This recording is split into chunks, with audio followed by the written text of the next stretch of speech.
It has been nearly 4 months since the Oakland A's potential relocation to Las Vegas first started to make headlines. Over that time, a few details have emerged, but there are still far more questions than answers here.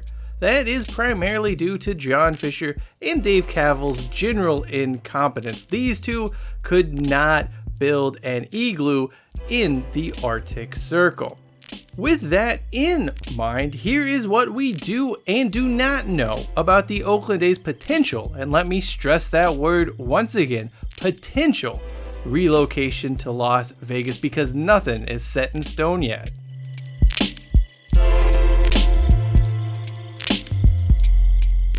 We know that Las Vegas can use up to $380 million in public funds towards building a baseball stadium.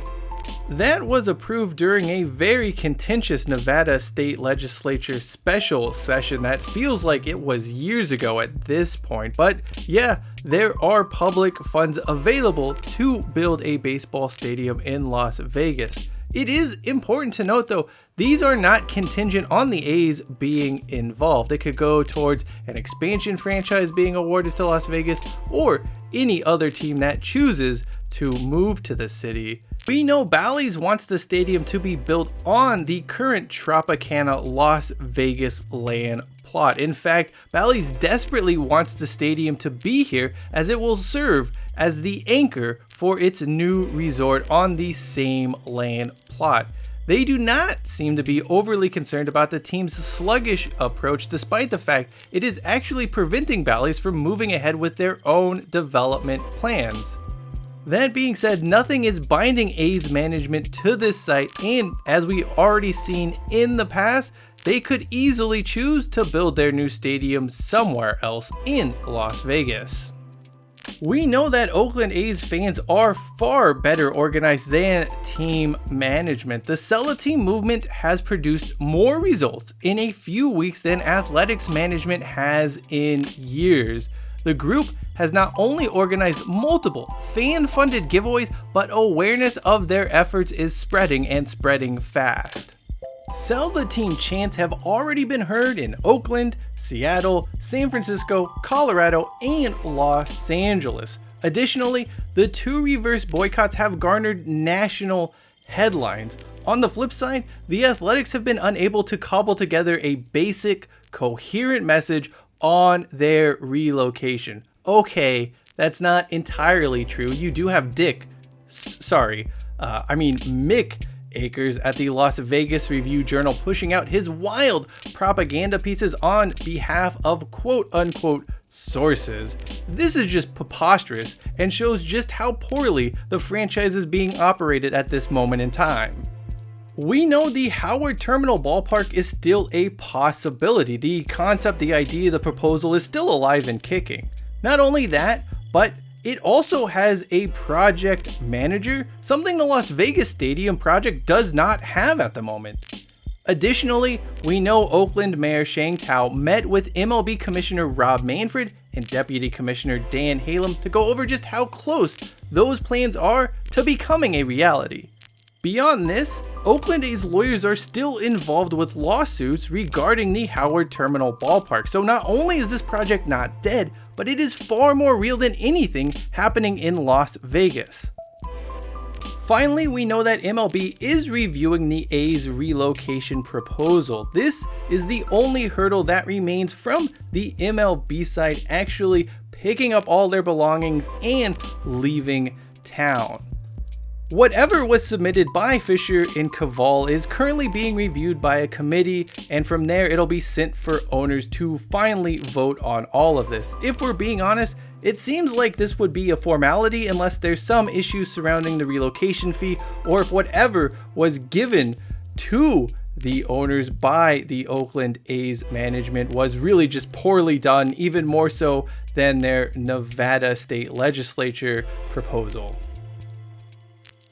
Now it is time to look at the things we don't know about all of this, and first and probably most importantly, we don't know what the Las Vegas baseball stadium will look like.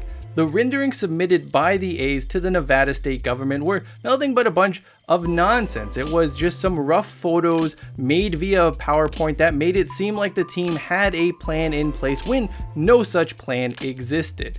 In reality, John Fisher and his henchmen have no designs, nor have they hired a design firm to develop them. The current proposed timeline is for all of this to be concluded by November, which seems overly optimistic given just how poorly everything else in the process has been executed. We also don't know what the timeline is for building a stadium in Sin City. You can't have a timeline to build something when you don't even know what that thing will look like. At this point, 2028 would seemingly be the earliest it could be completed, but that becomes less and less realistic with each passing day. We do not know how much the Las Vegas baseball stadium will cost. Similarly to what was mentioned above, if you don't know what something will look like and you don't know when something is going to be done, you can't come up with a construction cost. We do not know what will happen to the Athletics after 2024. San Francisco, Reno, Las Vegas, round and round and round they go. Where the A's stop, nobody knows. If the team does seal its relocation to Vegas, the city of Oakland is not letting Fisher and Kaval loiter around the Coliseum for a few years, hindering any potential redevelopment plans for that site. Major League Baseball is going to want to avoid the optics of a franchise being ripped away from one city, only for it to spend years toiling away in some minor league ballpark. The Arizona Coyotes have tried this with their ill-fated attempts playing at Mullet Arena, and no one buys the narrative of this being a quaint experience. Everyone sees it for what it is, a Bush League move. San Francisco is an option, but the vitriol they would get for housing Fisher after blocking the A's previous attempts to move elsewhere in the Bay Area over the years would be off the charts. They just may burn that place to the ground. What the situation here truly highlights is just how clueless Dave Kaval is. His job is to be figuring stuff like this out, and he doesn't have anything close to an answer.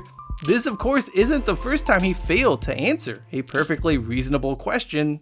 So again, it's a yes or no. Will you willingly commit to pay the live entertainment tax in the near future to fix the equity issue that exists?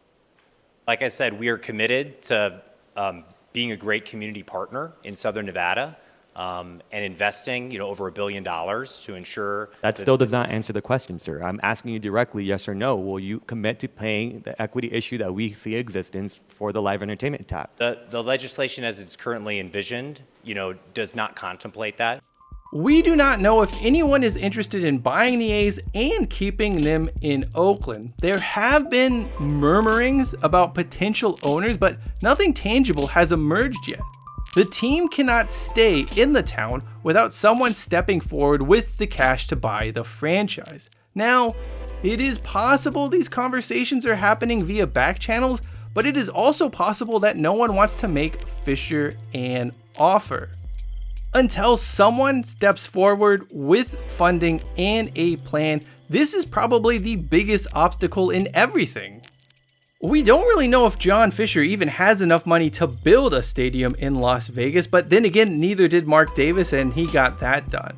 Fisher will use the different financing options available, including loans, because this is what billionaires do. His main issue at the moment, though, is the mounting losses being accumulated by Gap and all the other crummy brands under his watch. The most plausible scenario is that Fisher sells a stake in the team to generate the capital required to build a new baseball stadium. Given Bally's interest in the project's development, they would make for an easy partner. However, a company with gambling interests owning a stake in an MLB franchise at a stadium where they'll be operating a casino at would be very problematic, to say the least. We do not know if the sell the team movement can make an impact. Many MLB owners reside in ivory towers far away from the unwashed masses of fans, but it would be impossible for them to ignore the situation unfolding right now. Usually their hope in matters like this is just for the situation to fizzle out. Fans can win a battle here and there, but billionaires have the resources to win wars. That being said, the organization and backing of folks in Oakland right now is unlike any other attempt to prevent a sports team from relocating. This isn't simply disjointed anger manifesting itself as the public lashing out. What we're seeing here is a group willing to play the long game.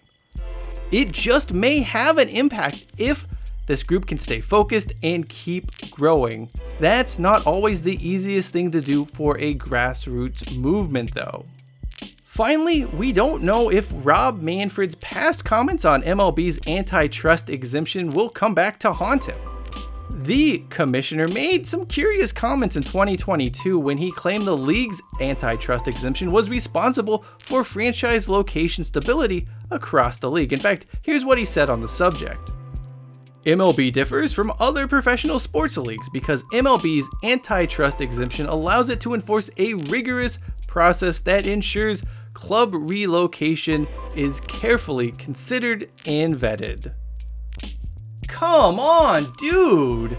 The problem is that the Oakland A's relocation to Las Vegas has not been carefully considered and vetted in any way, shape, or form. In fact, only uninformed and underqualified lobbies being paid by John Fisher seem to be supporting this.